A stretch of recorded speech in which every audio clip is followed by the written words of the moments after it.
Chers camarades, vous êtes en train de dormir. Moi, il dit, ne dort pas aujourd'hui. Hein? Bon, je vais vous informer pour ceux qui n'ont pas sommeil comme moi. À l'Assemblée nationale, pendant que je vous parle, à l'Assemblée nationale, bon, ça s'est passé il y a quelques temps, hein, on peut dire 45 minutes, 30 minutes, voilà, et on m'a balancé la vidéo. Donc, il y a un débat crucial à l'Assemblée nationale du Sénégal.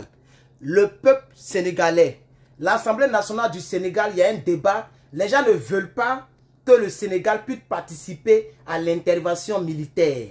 Et donc, les députés sont en train de débattre. J'ai une courte vidéo où vous allez entendre donc, le président de l'Assemblée nationale du Sénégal. Je crois bien, hein, c'est ce qu'on m'a dit. Hein. Moi, je ne maîtrise pas tout. Voilà, donc il est en train de donner son speech. Et je pense que vous allez détecter que le Parlement sénégalais n'est pas d'accord pour une attaque militaire. Donc, c'est-à-dire dans quelques heures, donc au Niger. Donc, je vais vous laisser écouter. Et puis, laissez-moi en commentaire. Dites-moi ce que vous pensez de la déclaration du président de l'Assemblée nationale, le Parlement sénégalais. Je vous remercie.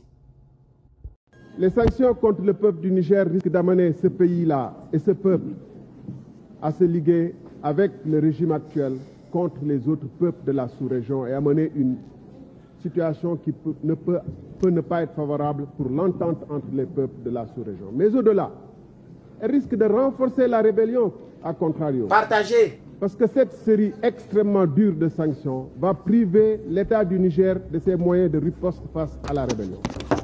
Mais je voudrais également dire que notre adhésion à la CEDEAO, qui s'est faite sans que les peuples aient été consultés à travers un référendum, ne signifie pas un blanc-seing accordé à des chefs d'État, à un syndicat de chefs d'État, pour décider d'amener une des guerres qui risque d'être les plus meurtrières dans la sous-région, qui risque de scinder la sous-région en deux parties.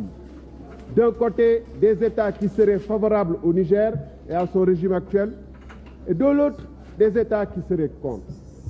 Et cette intervention ne pourrait pas se faire sans l'appui et l'assistance des pays autres, des puissances occidentales en particulier, ce qui risque de renforcer la haine déjà vivace des pays et des peuples de cette sous-région vis-à-vis de l'Occident.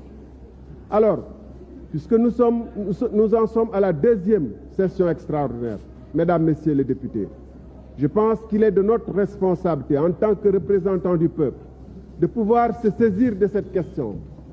Il ne nous coûte rien d'en débattre.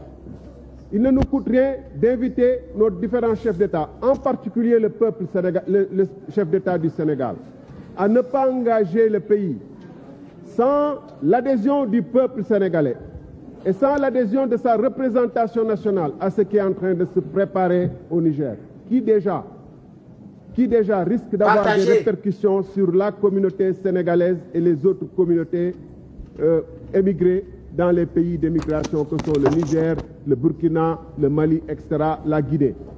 Nous sommes très nombreux en tant que Sénégalais présents dans ces pays-là. Et nous ne pouvons pas risquer la sécurité et les intérêts de nos populations pour aller soutenir contre le peuple nigérien qui déjà fait face et qui déjà est derrière son régime, le régime putschiste. Nous ne pouvons pas nous risquer dans une aventure dont nous n'avons d'ailleurs pas les moyens. Mesdames, Messieurs les députés, c'est à vous que je m'adresse. Nous disons que nous sommes le représentant du peuple.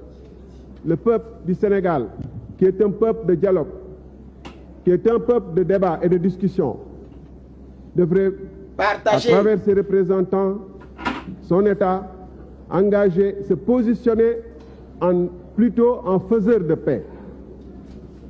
Comme on a essayé de se positionner en Ukraine et en Russie, on ne peut pas faire moins dans la CEDEAO. Notre chef d'État, notre État ne peut pas faire moins que d'essayer d'engager un dialogue plutôt que dès le départ de prendre une option qui est impossible. Parce que si le Nigeria demain, qui est champion du monde des coups d'État, si demain il y avait, on ne le souhaite pas, une telle situation, envisageons-nous d'aller faire l'aventure au Nigeria? Envisagerions-nous de faire cette aventure à la Côte d'Ivoire? Ou y aurait-il deux poids, deux mesures? Des États dits faibles contre qui on peut agiter la carotte, le bâton, et des États forts contre qui on ne peut agiter que la carotte.